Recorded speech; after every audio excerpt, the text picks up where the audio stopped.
بسم اللہ الرحمن الرحیم۔ اللہ تعالیٰ نے قرآن مجید میں فرمایا قُلْ بِفَضْلِ اللَّهِ وَبِرَحْمَتِهِ فَبِذَلِكَ فَلْيَفْرَحُوا۔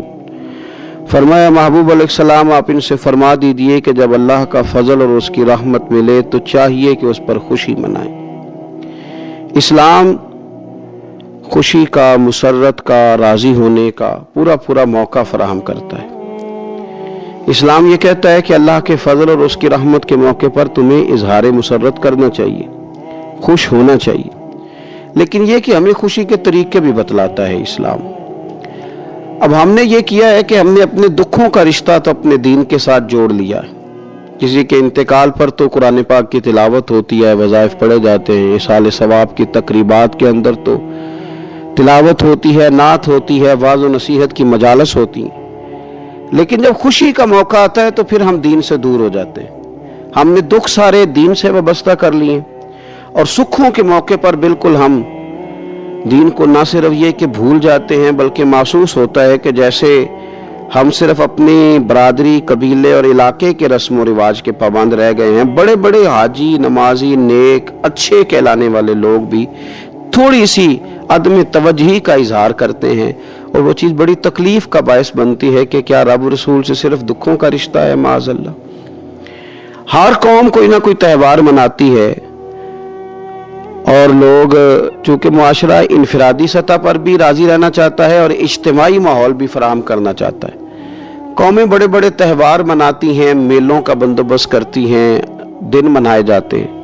اسلام کے اندر بھی دن منائے جاتے ہیں اور بڑی قریب ایک دن آنے والا ہے جسے عید الفطر کہا جاتا ہے، لیکن اسلام کے تہوار باقی قوموں کو یہ بتاتے ہیں کہ تہوار منائے کس طرح جاتے ہیں۔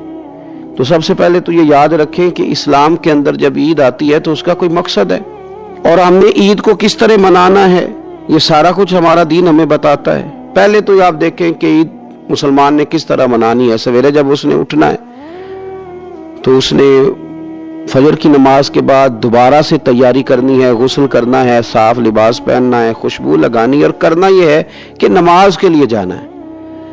اس کے عید کا آغاز، اس کے اس خوبصورت تہوار کا آغاز اللہ تبارک و تعالیٰ کی عبادت سے ہو رہا ہے اور عید منا کب رہا ہے؟ رمضان کے 30 روزے پورے کرنے کے بعد یا 29 کا چاند دیکھنے کے بعد۔